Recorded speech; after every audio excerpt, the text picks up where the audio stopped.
Bismillahirrahmanirrahim. Assalamualaikum warahmatullahi wabarakatuh.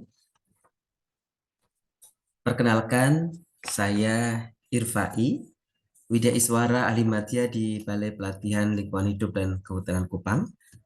Pada kesempatan hari ini akan menyampaikan strategi pembelajaran materi agenda 1 pada pelatihan PKP, yaitu materi atau agenda 1 yang berjudul Etika dan Integritas Kepemimpinan Pancasila dan Bela Negara Kepemimpinan Pancasila.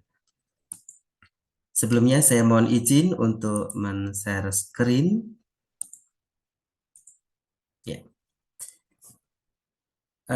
Pada kesempatan hari ini, saya ingin menyampaikan rancang bangun pembelajaran mata agenda pada pelatihan kepemimpinan pengawas, yaitu agenda 1 yang tadi disampaikan berjudul Etika dan Integritas Kepemimpinan Pancasila dan Bela Negara Kepemimpinan Pancasila. Adapun alokasi waktu dari agenda 1 ini adalah sebanyak 33 JPL, di mana setiap JPL-nya terdiri dari 45 menit, yang apabila kita breakdown lagi, terdiri dari belajar mandiri atau MOOC, itu sebanyak 7 JP, kemudian distance learning, baik asinkronus maupun sinkronus, itu sebanyak 14 JP. Dan tatap muka atau klasikal sebanyak 12 JP. Sebagai deskripsi singkat dari materi pelatihan ini akan membahas tentang etika dan integritas kepemimpinan Pancasila dan bela negara kepemimpinan Pancasila serta implementasinya dalam pelaksanaan tugas jabatan bagi para peserta pelatihan.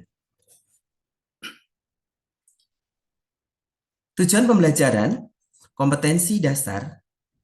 Setelah mengikuti pembelajaran mata agenda 1 ini, para peserta diharapkan nantinya yang pertama, dapat memahami dan mengaktualisasi moral, etika jabatan, etika pemerintahan, serta nilai-nilai bela negara guna mengembangkan etika, sikap, dan perilaku dalam pengendalian pelayanan publik sebagai bagian dari upaya mewujudkan integritas kepemimpinan Pancasila.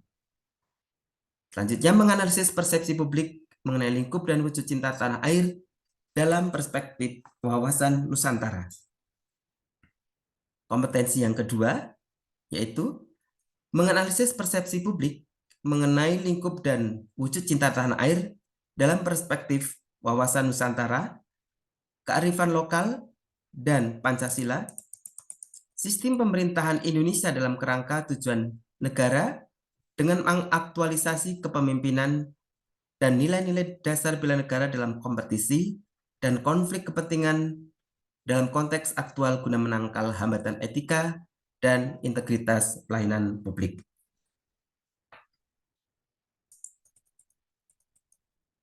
Adapun untuk materinya nanti dibagi lagi, ada materi pokok dan sub materi pokok. Di sini saya ingin menyampaikan terkait dengan metode terlebih dahulu, bahwa dalam pembelajaran agenda 1 ini, metode yang akan digunakan ada beberapa macam, baik ketika belajar mandiri, ataupun distance learning, dan juga pada saat nanti melakukan kegiatan tatap muka atau klasikal. Nah, untuk belajar mandiri, metode yang digunakan adalah self-learning, di mana para peserta dapat membaca materi melalui modul yang sudah di-download terlebih dahulu dari LMS. Kemudian juga nanti diberikan penugasan.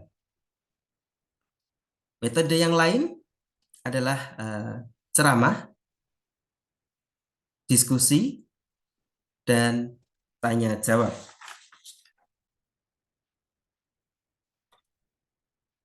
Dan juga nanti pada saat pembelajaran secara klasikal nanti akan diberikan penugasan-penugasan secara langsung. Adapun media atau alat bantu yang digunakan dalam pelatihan ini, yang pertama adalah jaringan internet, ya, atau WiFi, kemudian laptop, modul, Learning Management System atau LMS, whiteboard, LCD, dan ATK. Nah, untuk estimasi waktu belajar mandiri ini nanti silahkan disesuaikan kapan waktunya oleh teman-teman peserta dalam mempelajari materi secara mandiri. Kemudian sebagai referensi terkait dengan materi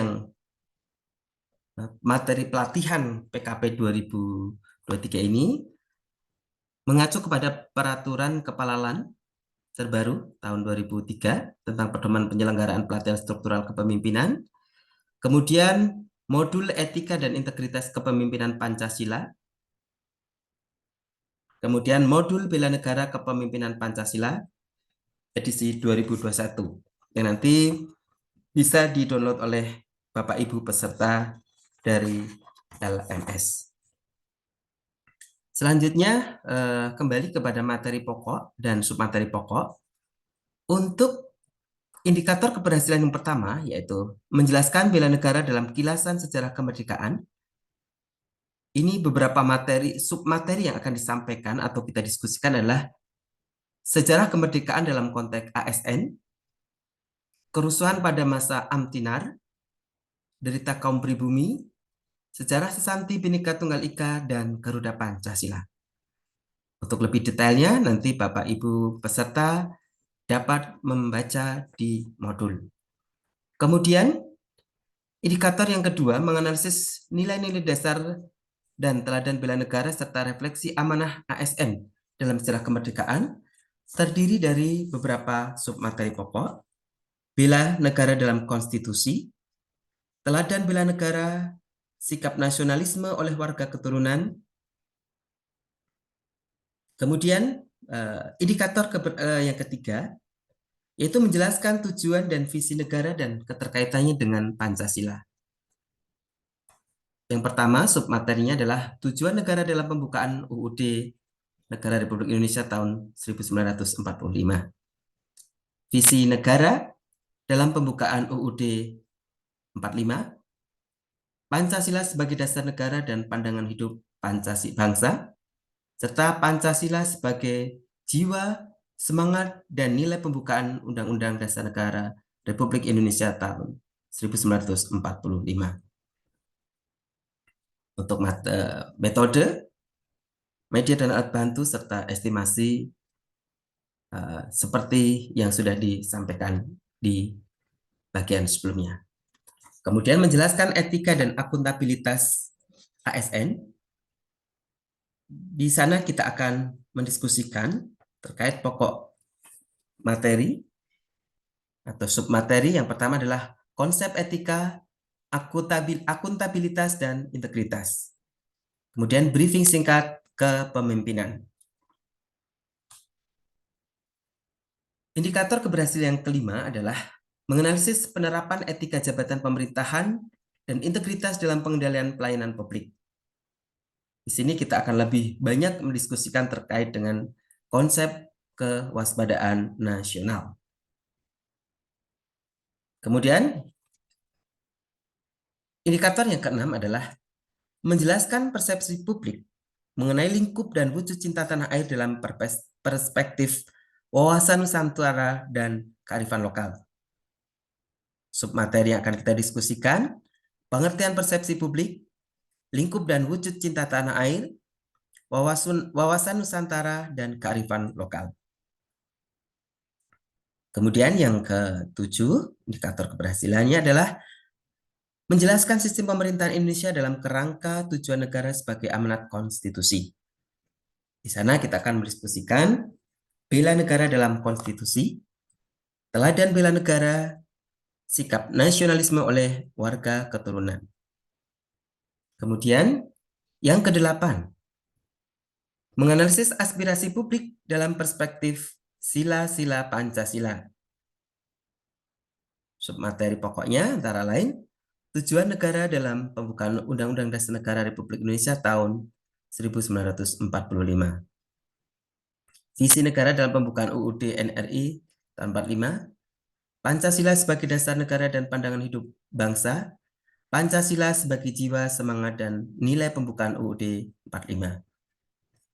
Yang kesembilan adalah penerapan kepemimpinan dan nilai-nilai dasar bela negara dalam kompetisi dan konflik kepentingan dalam konteks aktual guna menangkal hambatan, etika, dan integritas pelayanan publik sebagai wujud kewaspadaan nasional. Beberapa submateri pokok yaitu implementasi wawasan kebangsaan dan nilai-nilai dasar bela negara dalam manajemen perubahan, hambatan etika dan akuntabilitas dan integritas pelayanan publik, serta wujud kepada kewaspadaan nasional. Nah, dalam pembelajaran di agenda 1 ini, nantinya akan kita breakdown lagi di dalam rencana pembelajaran, yang mana akan kita detailkan di dalam rangkaian waktu ya, menit per menitnya, terutama pada saat teman-teman atau kita bertemu dalam distance learning ataupun klasikal. Oke, izinkan saya untuk menyampaikan terkait dengan rencana pembelajaran pada saat nanti kita sinkronus, pertemuan sinkronus. Ya, kalau tadi yang asinkronus atau mohon maaf, pada saat pembelajaran MOOC atau belajar mandiri self learning, nanti fasilitator akan memberikan instruksi atau arahan penugasan untuk belajar mandiri, di mana peserta diharapkan sudah membaca dan mempelajari modul 1 maupun modul 2 untuk agenda 1 ini. Kemudian peserta juga diberikan instruksi atau arahan penugasan kepada peserta terkait untuk membuat essay terkait dengan modul 1 dan modul 2. Ya. Kemudian pada saat pertemuan distance learning sinkronus, banyak 2 JP, ini kita sudah bertemu di dalam secara daring ya, secara bertatap muka secara daring di dalam jaringan. Nanti kita akan mencoba untuk membangun situasi pembelajaran yang menyenangkan, di mana mungkin baru pertama kali di antara peserta dan juga fasilitator baru bertemu pertama kali, sehingga kita akan bangun suasana yang lebih enak dulu, suasana yang nyaman selama kegiatan pembelajaran. Nah, untuk penyampaian sendiri, ini kita alokasikan durasi waktunya adalah lebih kurang 65 menit. Ya. Durasi waktunya kurang lebih 5 menit, 65 menit. Ya, di mana kita memberikan ulasan atau memberikan poin-poin penting. Yang pertama adalah menyampaikan tujuan dan kompetensi yang akan dicapai dalam pembelajaran agenda 1, yang mana mereka sudah membaca, kemudian membuat penugasan, membuat summary ataupun essay. Kemudian kita fasilitator meminta respon dan pengalaman belajar yang diperoleh oleh peserta selama belajar mandiri, di mana peserta sudah berikan tugas essay. Nah, kemudian untuk lebih menggali atau memperoleh gambaran yang lebih mendalam, kita ingin beberapa peserta, 1 atau 2 peserta menyampaikan paparan terkait modul 1 dan modul 2. Boleh secara bergantian ataupun dengan orang yang sama. Kemudian dari paparan salah satu peserta atau beberapa peserta, kita berikan kesempatan dengan diskusi ya. Kita memberikan kesempatan bertanya untuk ataupun menyampaikan pengalaman yang mereka rasakan terutama terkait dengan pokok bahasan pertama ini, modul 1 ini, bagaimana implementasi etika kepemimpinan Pancasila dan bela negara yang ada di instansi mereka. Karena Bapak Ibu peserta ini kan merupakan orang yang sudah berpengalaman, sudah sekian lama bekerja di instansinya, tentu mereka akan kaya dengan pengalaman masing-masing. Ya. Nah, setelah lebih kurang 65 menit kita diskusi pemaparan dan penekanan mendengarkan sharing terkait dengan materi pokok bahasan pertama tadi. Lalu kita bisa mengakhiri materi sinkronus dengan memberikan penekanan atau poin-poin penting terkait materi pembelajaran hari ini. Nah, untuk selanjutnya kita bisa melanjutkan dengan menyampaikan instruksi pembelajaran asinkronus. Karena setelah sinkronus ini, para peserta, Bapak Ibu peserta, melanjutkan pembelajaran secara asinkronus. Ya. Nanti kita akan berikan penugasan, ya, bisa berupa penugasan individu ataupun penugasan secara berkelompok. Nah, untuk detailnya nanti pada saat kita tatap muka sinkronus pada hari pertama itu akan kita detailkan, ya. Nah, untuk asinkronus karena mereka tidak secara tatap muka langsung, jadi mereka diberikan penugasan yang mana nanti kita akan tetap berkomunikasi secara intens dengan media WA Group ataupun media yang lain gitu ya, di mana kita sebagai fasilitator itu akan terus memantau progres dan juga mengingatkan peserta untuk kapan mereka harus mengupload tugas di LMS. Ya. Demikian pula dengan pada saat nanti sinkronus maupun asinkronus yang kedua.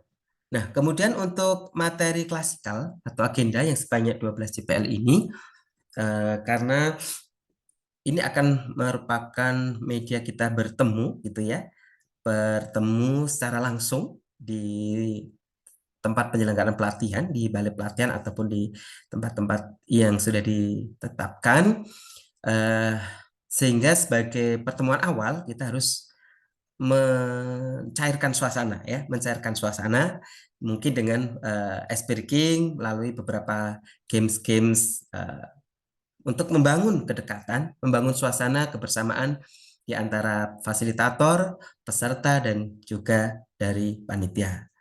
Kemudian pada saat penyajian ini kan pada saat penyajian ini akan lebih banyak kita mengeksplor terkait dengan tugas-tugas yang sudah para peserta kerjakan selama sesi asinkronus, ya.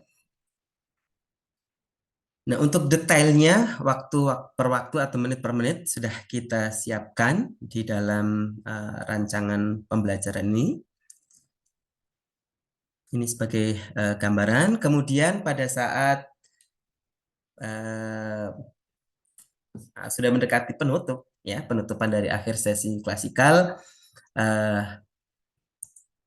sebagai fasilitator kita hendaknya bisa memberikan penekanan atau poin-poin penting ataupun mengambil kesimpulan terkait dengan modul 1 dan modul 2 serta memberikan kesempatan kepada peserta untuk bertanya jika masih ada hal-hal yang mungkin dirasa kurang penjelasan atau mungkin ingin klarifikasi dan pendalaman yang lebih lanjut. Tapi jawabannya cukup singkat saja ya, karena ini sudah penutupan.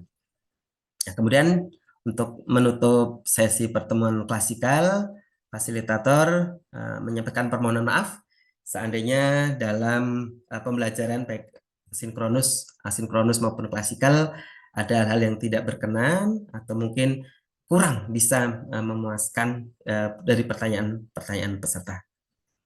Kemudian menutup pertemuan dan mengucapkan salam. Ya. Oke, demikian Bapak Ibu sekalian terkait dengan strategi pembelajaran yang akan kita lakukan pada saat nanti kita diberikan kesempatan dan juga amanah untuk mendampingi Bapak Ibu peserta pelatihan PKP, khususnya untuk agenda 1 ini. Harapannya apa yang sudah disampaikan ini juga bisa memperkaya dan juga memberikan semangat kepada para Bapak Ibu peserta. Demikian yang bisa kami sampaikan. Saya Irfai dari Balai Pelatihan Kehutanan Kupang mengucapkan limpah terima kasih dan permohonan maaf yang sebesar-besarnya apabila terdapat kekurang sempurnaan selama menyampaikan uh, strategi pembelajaran ini. Akhirul kalam, wassalamualaikum warahmatullahi wabarakatuh. Terima kasih.